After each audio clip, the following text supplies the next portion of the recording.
Every time I paint a wall mural, I just love it because it's like always something different, and it always brings quite a lot of joy to people. Well, I kind of was looking for another job because it didn't pay enough. I was like living hand to mouth. So I applied for voluntary redundancy on the next wave, which was quite scary, I think, to actually apply for it yourself. And I just looked out of her bedroom window and there was this massive blank wall. And I was like, that needs painting. And that was the first ever wall mural I painted.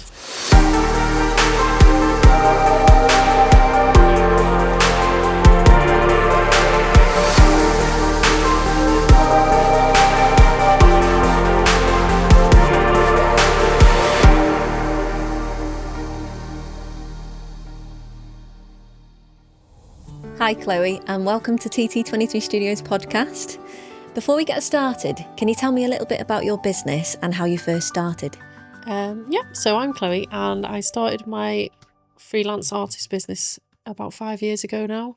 So it's been going just over 5 years.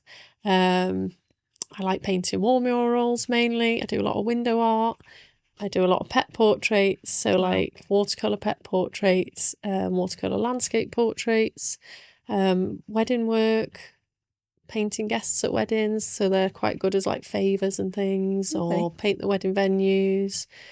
What else? I do everything creative really. So I painted someone's cockerel the other day. Oh wow. Don't ask. It was a garden ornament of her father's and it had gone all like wishy-washy. She was like, can you paint this cockerel for me? And I was like, yeah, that's fine. Wow. Just really random things. So yeah, I get lots of random jobs. It's never a dull day then for you. No, it's always different, always different. Yeah, I've painted all sorts of weird and wonderful things. What's your most favourite project that you've had? I don't know. Every time I paint a wall mural, I just love it because it's like always something different, and it always brings quite a lot of joy to people, like passerbys, or even if it's like a children's bedroom, things like that. So, can you tell me about the process about that?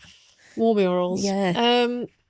Basically, obviously you get an inquiry, but then I sort of price it off like the size of the job, and then depends on the design, because like if people want more detail, it's going to take a lot longer. Whereas if you have something like less detailed, it's less time. So I try and ask a lot of questions, which seems sometimes daunting, but like I need to know the size, the details, where they are, travel, things like that. But the process is I always pre-draw the designs, so people will always see the design like superimposed onto their wall before I go.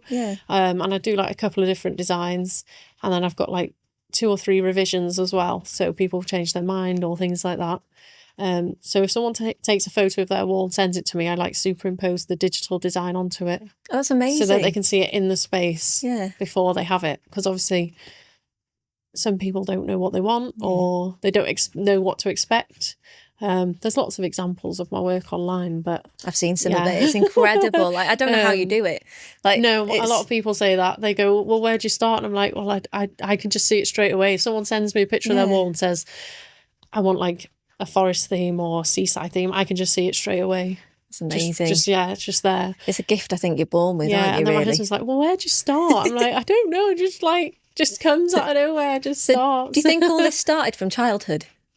I was very creative as a child. I've got like newspaper clippings from 2000 that my granny kept, and it was me that in the paper, and I'd won like a little trophy for like some art things I'd created. I think it was an animal out of flowers. It was like a butterfly that I'd made out of flowers and like animal vegetables and all that. That's so cute. Like kiddie arty stuff. So yeah, I've done it for a long time. Did you have any inspirations as a child that drew you into the art industry? I don't know really. I used to spend a lot of time like outside at my grandma's house, and I used to like even make things like with my hands, not just painting. So I'd have like jars and jars of like fermented petals that I'd call perfume, and my tide. I did that actually as a child. I think my granddad used to be like, oh God, this girl's at it again. All these jars of stuff everywhere. But yeah, just always making stuff. That's amazing though. So what led you into your, like, did you go and study first, or what happened? I did a lot of art in high school. And then my main high school teacher Mr. Sherrington. He was fantastic. I absolutely loved him as a teacher. And I still randomly see him sometimes out and about, lovely. which is nice.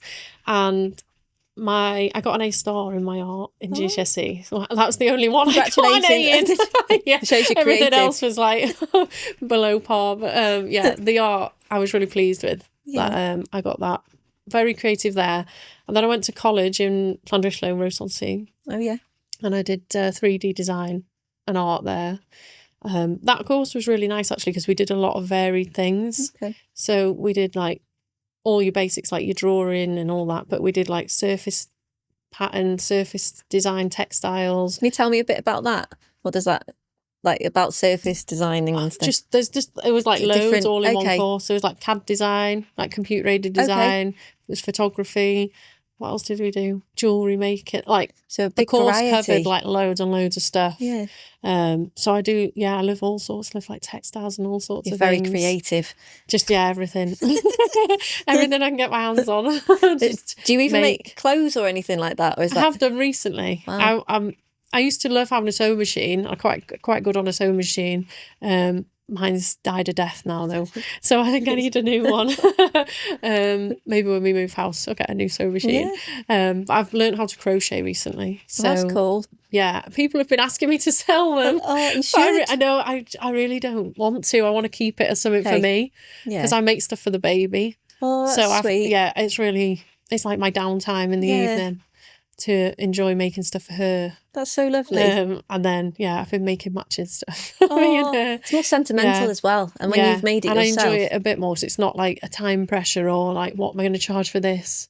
Yeah. It's just like, Chilled. enjoyable. So I did that all in college, and then from there I went to uni, and it was the same sort of course. It was like a really varied 3D design course where we just did more of like what we did in college. Yeah. So I went to Staffordshire University for that in Stoke-on-Trent. I picked there because I had like a fascination with ceramics more so. Yeah. And Stoke-on-Trent's the home of ceramics. For anyone that's into sort of tableware or ceramics, it is the main hub of the UK. Yeah. So that's why I picked that, and it was a bit closer to home. So I quite like that aspect, because I like being at home. Yeah.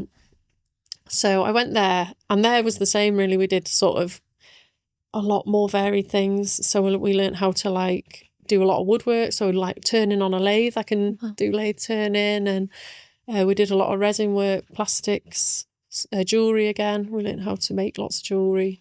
That's Traditional a skill crafts, set in itself. like traditional crafts, like we did wicker weaving and all sorts of things. And then the main one was ceramics for me. Okay. So for the second and third year, I like specialised in doing the ceramics. What made you choose that?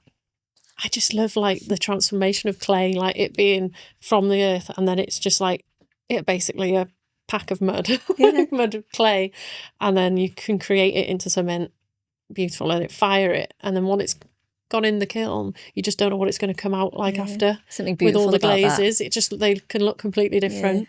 And I just loved that sort of unexpected bit of it. That's lovely. Yeah, so that's why I chose ceramics. And then I did a final year presentation. So you present your work at the end of the year, and then the tutors are like judging your presentation, or whatever you would call it. Sign it. What would you call it? Assessing your presentation. And one of them tutors was the MA tutor. So he was an hour tutor. He was brought in to help. And I remember saying to him, I applied for a job at a ceramics manufacturing industry in Stoke-on-Trent. And he says, what was the job role? I said, well, it's a technical trainee manager's role, like graduate trainee. And he was like, well, if you go into technical side, you will never, ever do anything design again.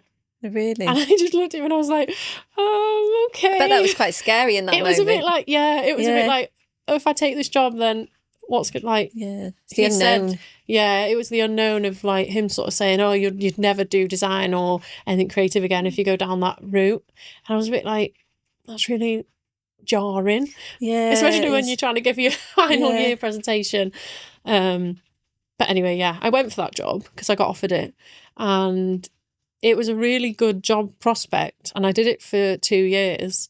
And the man who was my manager, who was the overall technical manager for because it's an international ceramic manufacturers. wow. It was one of the biggest ones in Stoke-on-Trent, and it's Fair dues. Congratulations still doing going. that. That's amazing. Yeah, it's still going, Yeah. given all of the hardships that the ceramic industry's had.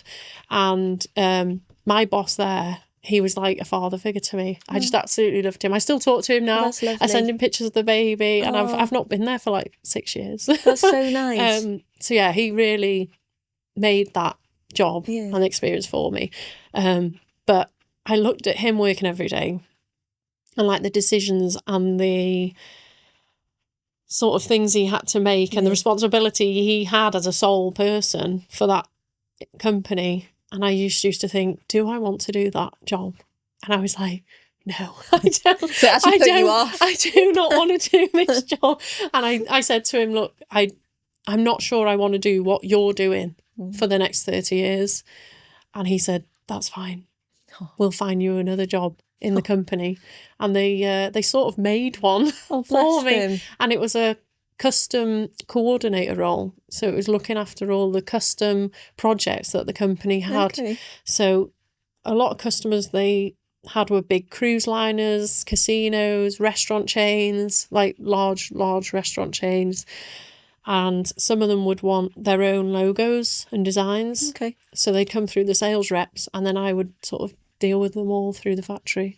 So it was I'd gone from the tutor not saying I wouldn't ever do anything creative again, to getting that job in a really good company, and then doing a creative, like managing a creative process, which I really loved for a long time. Follow your own path and your intuition, and don't listen to people sometimes. Yeah, and the people, it was the people that made it. So yeah, Stoke-on-Trent and Stokey people are the friendliest of people, and it was just such a lovely place to be and live, because you're in the hub of everything. You could get everywhere within a train ride.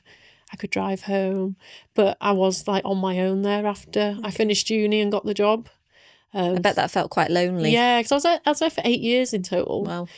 So I worked there for 5 years. Gosh. And then COVID hit, and obviously all of the hospitality industries completely stopped, and like the order books just stopped, and like orders were getting cancelled because places were shut completely. A lot of people got laid off and furloughed and made redundant, but luckily I kept my job for quite a few waves of redundancies. And then one of my friends said, what's the best thing I did taking a redundancy? And I was like, what do you mean? She was like, well, I got paid to leave and I didn't really want to be in that job anyway. And I was like, well, I kind of was looking for another job because it didn't pay enough. I was like living hand to mouth. Oh, that must have been really hard. Yeah. You know, your wage was coming in, which I think a lot of people can relate to. Your wage is coming in, and the money is going out for the rent and the bills and everything. I think we've all been through there, yeah. You're just working like to live. And it was just, I was trying to get out of it by finding another job. But I hadn't realised until my friend said that. I was like, oh, I've missed something.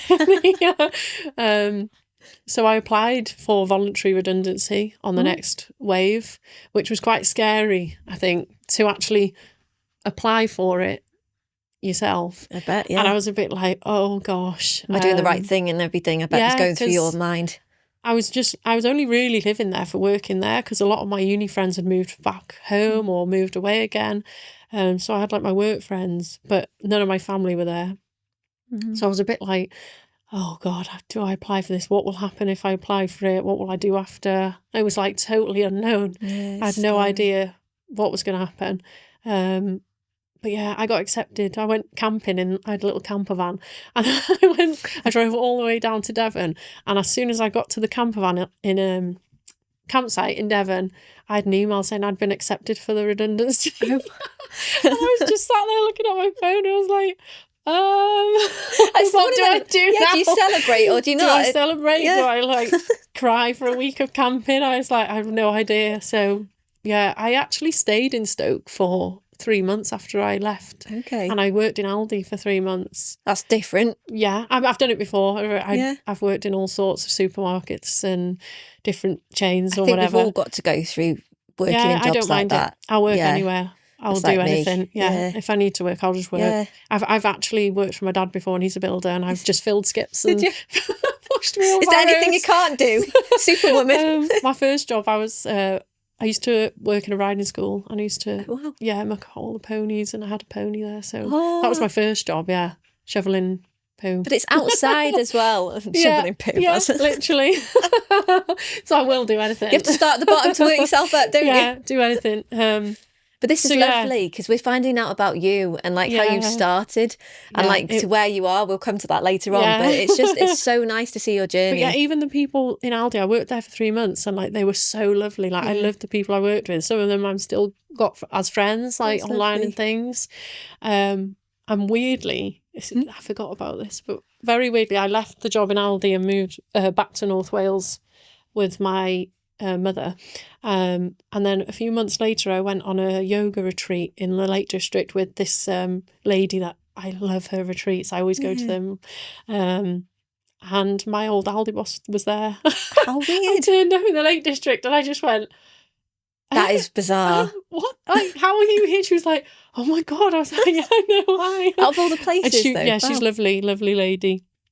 But it was so random. It was, and I'd moved from there by then and left, and then she was there, and I was like, "Oh, that's so random." That's like a sign from the universe or something. That was the right thing to do.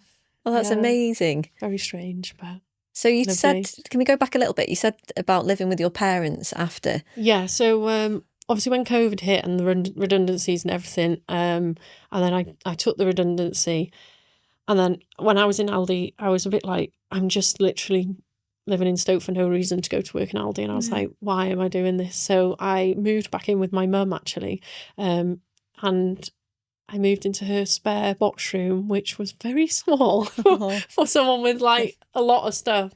And how old were you when you moved? How old was I? It was about 6 years ago now, so late 20s. Okay. You see, it's hard. I have to even think how old I am. I do that too. I'm like, how old am I? I'm like, I think I'm 32. I don't know anymore. So the same about age 26, 27. Yeah. And I moved back in with my mum into her box room, and I had everything in that. I was working from that room. So I had my desk in that little room. Everything was in there. And I just looked out of her bedroom window, and there was this massive blank wall. And I was like, that needs painting, because I cannot just look at this wall from my desk all the time. So I said to her, I'm going to paint that wall outside. And she was like, what? Why? I was like, because I can't look at it blankly, and because there's nothing else around. There's just houses. So I painted that. And that was the first ever mural I painted. So that was like the moment where it all has started happening. Wow. Yeah. So I sort of didn't go back to work after moving back in with my mum and moving to North Wales. I painted the wall mural. I posted it online, and then I had like bookings for it. Wow. Yeah. So it started there. So is that when you then became self-employed then, that moment, really? Yeah. Well, I did start helping someone else with some artwork, so I went self-employed for that. Okay. And then I stopped doing that and started focusing on my own work. And that's when, how did that feel? Rolled. The wall murals, I don't know. I just posted it online, and another lady I know who's got like a childminders, she says, oh, can you come and do my outside wall for the children? I was like, yeah, sure, not a problem. So I went and did that, and she paid me, minimal money. Yeah. I'd never done it before. And it's still there now, 5 years later.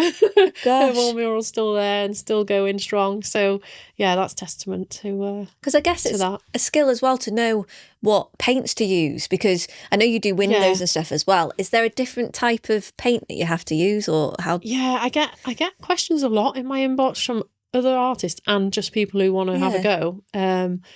And it just depends on the surface you're painting on. So like outdoor walls, I use like masonry paint, but I get all the paints mixed, or I keep like the primary colours and I mix them myself on site to get the colour I want. That's cool. Just like whip them together. Because I would have thought outside it would wash away. Like maybe that's me being stupid. You can actually use emulsion outside, like wall emulsion, and it is so durable. Like people just don't even think it would be, but it is. But I do varnish outside work as well. So it's like got extra layer of protection. I guess you've learned all this skill set as well, like over time as well. Yeah, it just sort of builds. Yeah. And like from following other artists and other people, you just sort of learn more and more as you go. Have you got a good community behind you? I think so, yeah. I've got a nice set of like Instagram followers and things, and people that always sort of like check in, or that's lovely. I go places now and then they're like, oh, you're such and such, and you paint the windows and you're the wall lady, and I'm like, yeah.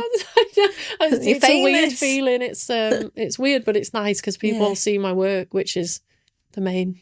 Well, I've seen it everywhere. Like I'll go to, different shops and stuff, and I'm like, that's Chloe's. Yeah, it is nice. There is a few other people that do it as well, like locally.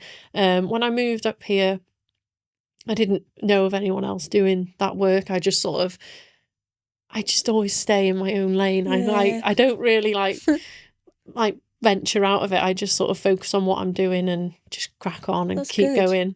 But there is a lot of other people really that do similar work, and they do fantastic work. When I was pregnant, there's another lady, Landed No Way, who does similar services to me, but I pushed my work to her because I couldn't service it when I was pregnant. I was like heavily pregnant, and people were like, can you come and paint these windows? And I'm like, I can't do it. But that's so lovely. So I sent the work to her and vice versa, really. So yeah. But that's what it should be about. I try and help other businesses.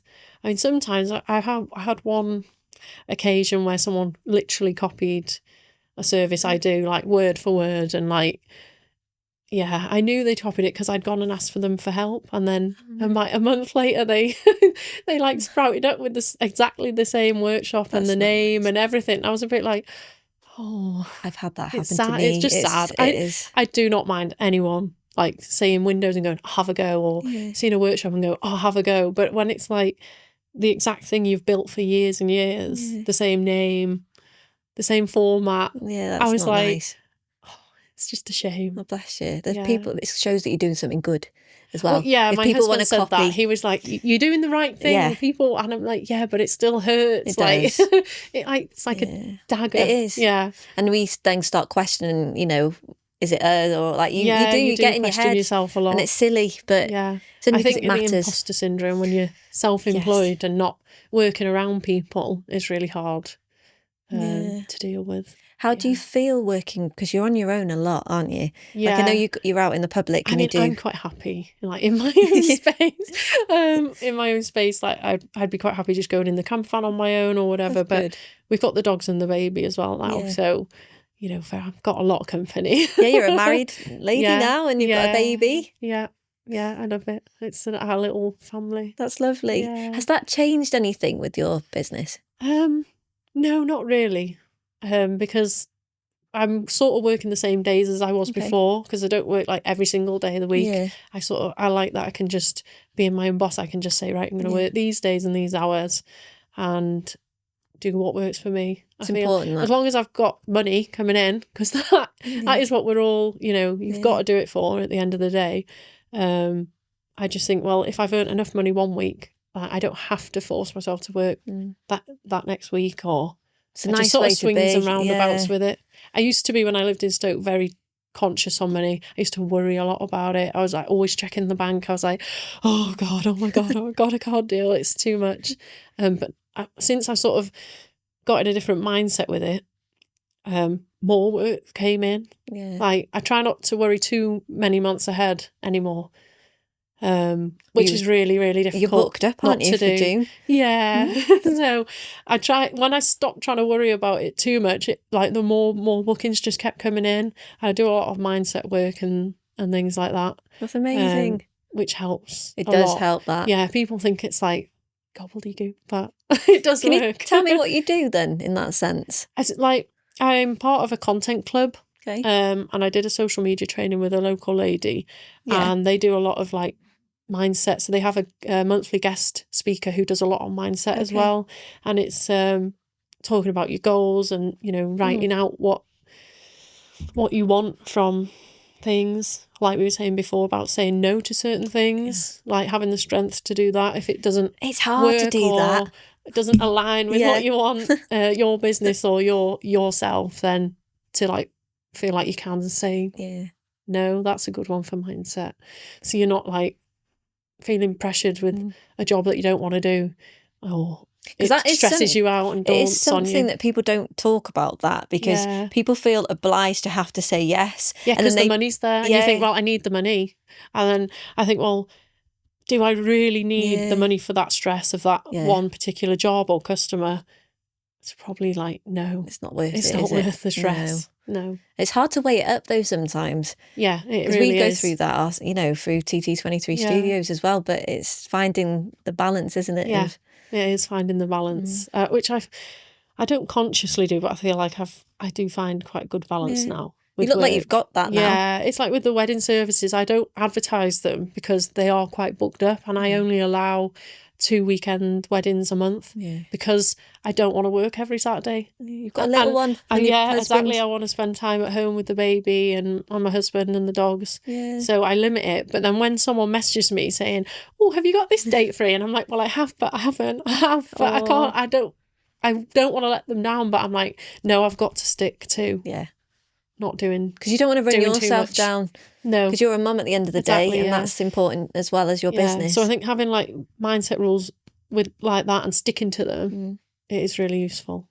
I think we all go through that though, and we all learn through experience, don't we? Yeah, we do. So that's important.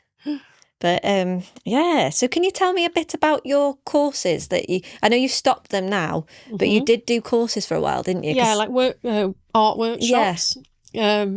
So that's one of the other very first things I did as self-employed. Yeah. So while I was still at the ceramic job going through COVID, I'd set up doing a drawing class for charity. So I was drawing mandalas at home of an evening after the factory job, as a wind down and like just zone out, and I'd spend like hours and hours at night doing them. Wow. I'd have to put an alarm on my phone to like go to bed, like stop drawing and go to bed.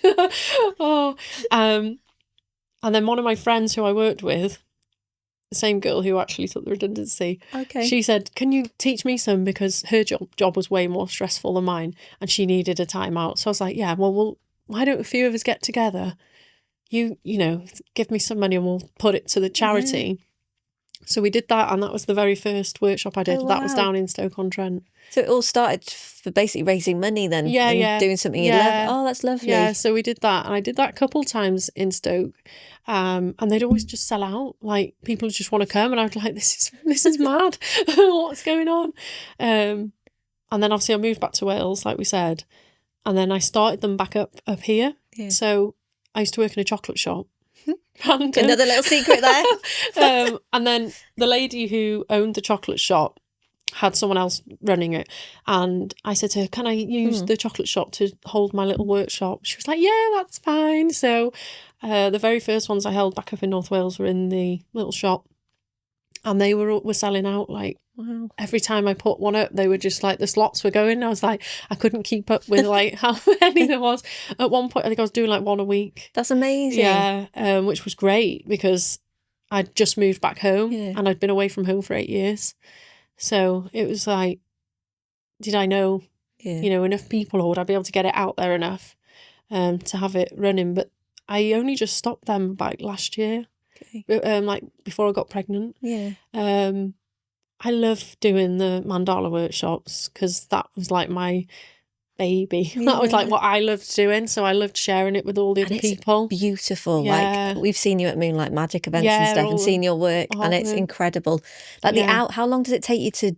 Mandalas could take hours, but like the workshop, you could create an A4 one in like 2 hours. Oh, really? Someone who can't draw. And I've had a lot of people come and they go, "I can't draw a stick man. That'd be me. I can't draw at all." And I'm like, no, you'll be fine. Don't worry about it. And they look at me and I hold up this mandala like, "This is what we're going to do." And then they go, "Oh my God, I can't." It is. I'd be like that though. Because I think you can. Yeah. You just got to hold the pen and draw one line at a time. And they're like, right, okay. Is it slow and steady? The mandalas were, So I did them for a long time. And then like recently, like when I become like fully self-employed, I would at the end of the year do like a cap cut, not a cap cut, like a screenshot of the stats of the workshops. And I think the last time I did it, I taught about 800 people how to draw mandalas. That is amazing. Yeah, it's and just for crazy. North Wales and that, like, but then I was like doing them for private events, like at yoga retreats, or I did one for a hen do once. Because the girl always wanted to come, so her bridesmaid booked me for their hen do. I love doing That's the a workshops. nice, I started doing the painting workshops, which are very popular now, like your sip and paints, things like that. But as a sole person, to do them is a lot of work. So you've got to have all of the materials, you've got to have all like the easels, the infrastructure. But it's expensive. To keep it and do it, And then it's hard when bigger companies pop up that have like a nationwide reach. So there's a big company, and then they just hire a local artist, and then they supply all the materials and everything. So the artist just turns up to the restaurant or wherever. Have you thought about doing anything like that? I have, but stay away from it. It's the pay as well. Yeah. It's like, is it worth the? Yeah, it's probably not. It's weighing it up, really. So I've been doing less workshops and more weddings because the weddings are worth more money versus time, which is really sad because I love doing the mandala workshops. Do you think you'll go back to them? I think so, yeah. Because where I started holding them in North Wales more full time, we're actually moving to that village. Oh, lovely. So it's all sort of really weirdly so it's coming back entwined round, again. It? Yeah, it's really weirdly entwined. So hopefully we'll be moving back to that little village where I did really have them as a staple in that village hall. So maybe they'll be back. I do have people asking when I'll be doing them again. You should do it. But maybe change them up and. I'd love to come to one of them if you do that. I'll be looking out for it. I'll have to put one on now. I'll put you on the spot. So that's my workshops. Yeah. Okay. So is there any other things like services that you offer other than you've mentioned about, well, you do pretty much anything, really? Yeah, anything anyone wants painting. Yeah. I'm open, ears open for it. My main services are my wall murals, which can be done any surface, indoor, outdoor, floor, ceiling, anything really. And I don't really mind any sort of theme ideas. I love painting anything. I love painting forests and things like that. But if anyone came with any idea, I would, That's amazing. You just paint it. Yeah. Your mind to it. Yeah, just do it. Love it. And I've got my window art. Window painting, which has gone crazy, I think, as of late. There's a lot of window painting popping up everywhere. That just started again at my mum's house. Wow. I just seen the window. Your mum's been your guinea pig? Yes, she is the core of everything that comes. She just lets me have free reign on the house. I bet her house is like so creative. No, she's sick of it because I ask her to repaint the wall in the dining room and she's like, again, what now? And I'm like, just paint over it. That's so funny. Like, what are you painting now? She's like, I'm sick of painting it back white. Because if I have another idea, I find people going off on a tangent. I'll get back to the window painting. I find people, if they see it, they want it. Yeah. So like I painted one wisteria and I had 5 wisteria bookings. Wow. So it's just like if people see it in front of them, they're like, I can see that in my house actually.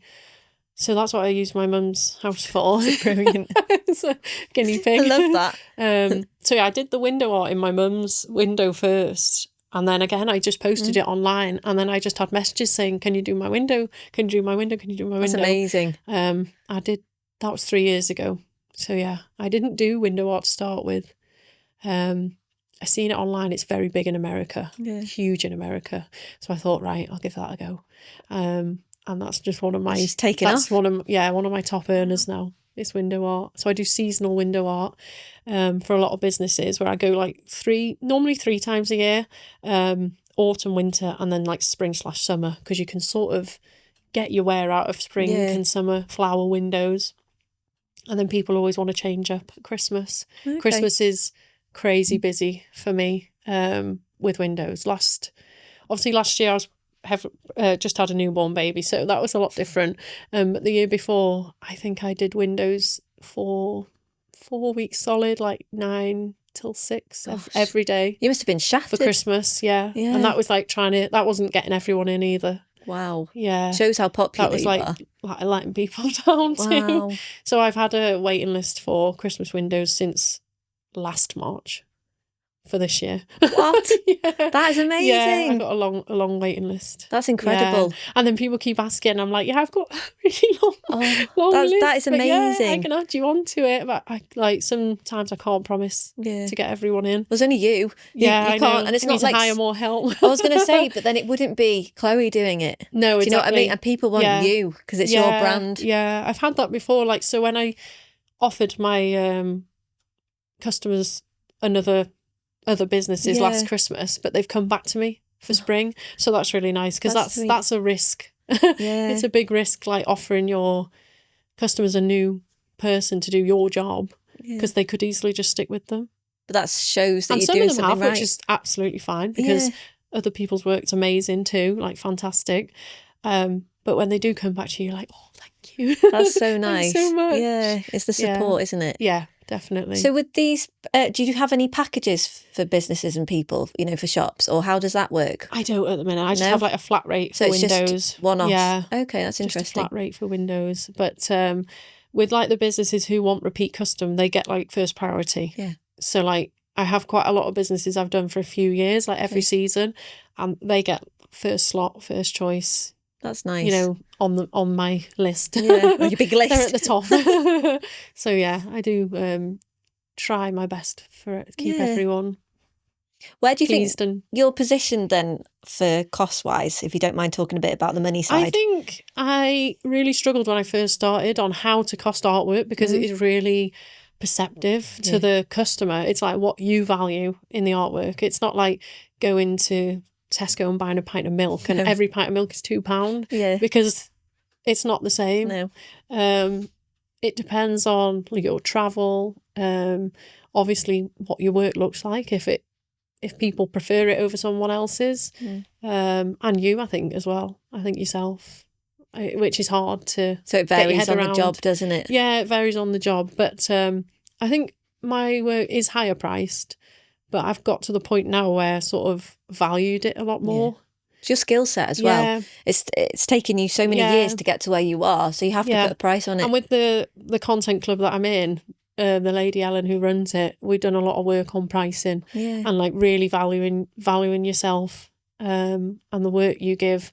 And sort of, I work it out really methodically because I love planning and spreadsheets and notes. So I do work it out really methodically of like per hour, like all the materials, the time it takes me, the time of getting there, all sorts, like designs beforehand.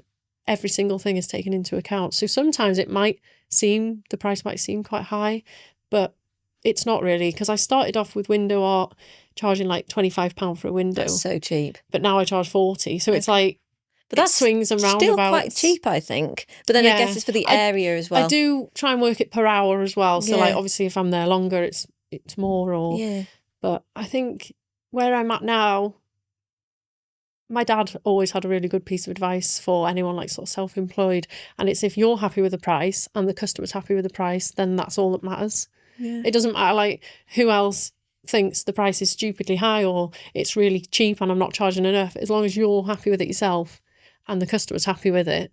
Good advice, that. Yeah, then that's all, you should really go off. It's true. Yeah, because if it was stupidly high, I would get a lot of people saying, oh no, I can't have it done, or and you don't want to be greedy. No, but you need to, you've got a family at the end of the day. Yeah, a lot of people say, oh, you could charge more for things. And I'm like, yeah, but I don't want to be greedy. I want it to be still accessible. Yeah. Plus they're one-off. Still have enough to, pay the bills. Yeah. Like, sorry, I interrupted that. But, like the windows. They are one-off, yeah. Nobody you can buy else... stickers online. You can buy stickers online. Yeah. There is so many stickers online. People are like, you could just buy stickers. I'm like, you go buy stickers, that's fine. But it's not the same. I don't mind, but they can't add in your child's name, or they can't add in your pet, or, they can't... It's sentimental is what I was trying to say. Yeah. Yeah, and that, It's more sentimental. Yeah. And it's person-centred, isn't it? A bit like it's around their brand, isn't it? I do a lot of private houses, which I think people don't realise, because I post a lot of businesses, but a lot of my customers are private houses, so they'll have like their own windows, like living room done all the time. That's amazing. Which is great. And people use it for different things. They just love seeing it. Some people use it for privacy. So if they're in like a built-up area, they have their front window painted.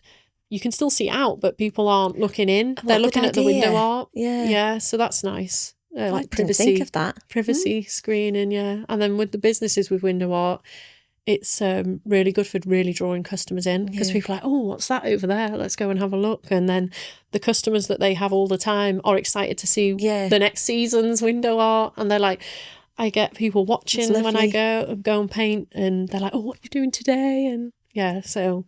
Have you worked in any, done any care kind of settings once? I've done hospitals before, yeah. I painted a wall mural in the North Wales Cancer Centre. Beautiful. And it was really a touching one, that, because it was in memory of someone. And the family sort of raised the money for it. Oh, that's so lovely. That was a really lovely one. See, that's when you're doing that as well. It means something, doesn't it? Oh, yeah, definitely. And that's beautiful. Does. Yeah. And it means a lot to not just the family, but all the people who were using that ward, because it's in like the community room. So like people could go in and just be a total space for them to just zone out and chill out and not have to think about what they're going through all the time. That's so lovely. And I guess that's why people at home as well will want it, is having that safe space and the quiet space. And like with that, we added like little things in, like there was like 12 different animals. So we said there was 12 animals so that people could sit and try and find them. So it's like a game. That's lovely. You can take your mind off things. Especially when you're in hospital or something, or like in a hospice and that.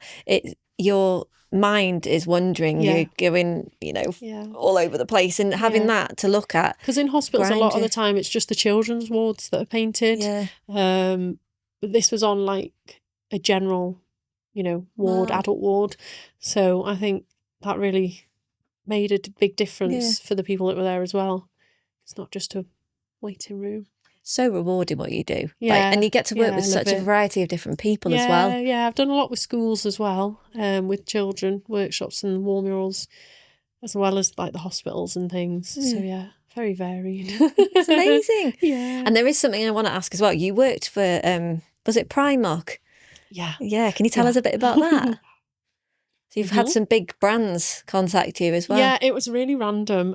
Just before I was going to get married, so 2 years ago, I had an email and I thought, this is like got to be a fishy email. There's no way. I was like, surely not. And it was an agency in London contacting me over Primark. So they wanted artists to paint wall murals or different things for their social media. So it wasn't necessarily a physical piece for them. It was the content they wanted. So I was a content creator, which that was bizarre to read that on I remember on the contract. seeing you doing this though, because it was all over my Instagram feed and Facebook. So they were like, just pick any wall you want and paint it. We just want the content. So I was like, okay, then that's fine. I need to do this within the next week as well, because the deadline was like quick and I didn't have much time with getting married and stuff. So I said to my mum, that wall. Your mum again, bless her. She's like, painting it again. So the wall outside, she painted over it for me, and she had this giant, colourful, tropical Primark print. Wow. Wall mural, that then was all over their socials. Yeah, they shared it on all their socials. Wow. Which was great, yeah. That must have helped your business. It did, yeah. The reach was good. But I think because it was quite wide, the customer base, weighing it up, it was good, like follows and views and stuff. And then, but repeat customers, it's not the same because they're all over the world, really. That's an amazing opportunity. But yeah. I mean, I travel. Whereabouts do you travel to? Anywhere, really. Anywhere, so you travel anywhere. I travel anywhere. It's just the cost of the travel and the accommodation. That's understandable. Do you know what I mean? I've had quite a few wedding inquiries recently. One of them was like down in Oxfordshire, and I'm like, yeah, I can come, but I'd need accommodation, I'd need travel, I'd need childcare, so it adds up. Yeah. If someone wanted, me particular to go, I would price it, not a problem. But they could find someone closer. It's hard though, being away from your little baby as well. I know. Because how old is she? She's 7 months now. Yeah. So still that. How do you find that though, with being a mum and working? I just love it. I'd never had like a maternal instinct, really. No, I had always had animals, so I've had loads of animals. I've had like guinea pigs, rabbits, dogs, horses, all sorts. So I've always been quite nurturing like that. I had horses a long time. I loved them so much. but I've never really seen myself with like children really. And my husband was the same. Oh, really? Yeah. What changed your mind? I think I was just getting a bit older, and I was a bit like, I think I'd really regret not trying, or at least trying to have a baby. And then we tried, and she came along. That's beautiful. Straight away, yeah. And I was really worried in pregnancy as to whether I would feel maternal or not. Yeah. And then, as soon as she came, it just clicked. Yeah. It does, doesn't it? She's a really good baby. So I'm very lucky that she's been a really joyous baby. Does she sleep well? Yeah, she does. Yay, that's always a good thing. Yeah, I get good sleep. But yeah, she's crazy, like me and my husband. She's mad. It's great. A mixture of both of you. Yeah, we love it. She's just always so happy, and that's good. Yeah, I just love being a mother to her. And I bet it's nice as well, because she might take after you. Oh, she's already been drawing. Oh, yeah, I've already got her in a paintbrush. Really? Oh wow, that's amazing. Yeah, she helped me paint our Christmas wall. She's painted her dad a picture. She's done a birthday card for him. She's done amazing. All sorts. Yeah, so you're inspiring the younger generation. Yeah, she helps. She loves watching me painting. That's beautiful. Yeah, and we like put her in the carrier or paint with her. Yeah, I think I've seen some things that you've posted where she's in the carrier and you're painting like windows. And I do stuff. our windows at home with her. Yeah. Yeah, that's lovely. So I love it. Trying to keep her in. She'd be mini you, won't she? Yeah. She might take over your business one day. Yeah, maybe. You never know. Well, it's been a pleasure getting to know you, because I didn't know half of what you've spoken about. And it's really interesting as well, because the difference you're making in other people's lives, like you literally brighten up their days. Because if you're looking at that artwork on the wall, like it's going to pick up your spirits, isn't it? It does. I think it's a, what's the word? People don't see it like that. And they don't value it like that. But yeah, it really does. Can you tell me a bit about that then? Just before we... Yeah, because that's really interesting you said that. Yeah, I think sometimes people don't value artwork as much as they probably could or should, because it does really impact your daily life. Like, it's very fashionable now to have a very plain beige home, whereas years ago, everything was so colourful and so patterned and so bright and happy, and we'd live for the dopamine. Like, you'd dress for the dopamine, or you'd decorate your home for a dopamine hit. I think it's really underrated. Not having bright things to cheer you up every day. Something really important there, because it's really true. Yeah, because everyone's houses are very bland, aren't they? Or people are scared to go that extra bit. I think it's more. Yeah, it's a trend, but then it's a fear of like showing your own personality quite boldly, because they're scared of being judged, aren't they? Yeah. Yeah, it is a lot of that, yeah. So if we were just free and you just didn't care and just do what you want, it's like everything would be painted. Well, you'd be going round, I'd be going, Chloe's been there. Yeah. Great for me. You'd be extra you're very busy then. Extra busy. But it is true, because your house, you should feel comfortable to just express yourself freely. Yeah. And some people don't have that like luxury, do they? No. And it's quite sad thinking about that. I understand that though, because I do feel like that myself, like, you know, with people judging or fear of being judged and things like that. You're quite self-conscious on things, but I have learnt to let go a lot recently. And as an artist, you've got to, like, I think it comes to the territory, doesn't it? Yeah, definitely. You just got to be free and connect to that inner you, isn't it? Yeah, definitely. But yeah, well, thank you so much. Thank you very much. And can you let our viewers know where they can check out your work? Yeah, Chloe Dymond Design on all social media platforms, and my website as well is the Chloe Dymond Design. Brilliant. And I'll put that in the description for you all as well. Yeah. And thank you so much. Thank you very much. And thank you all so much for watching. And if you've enjoyed this episode, click the like button and don't forget to subscribe. Thank you.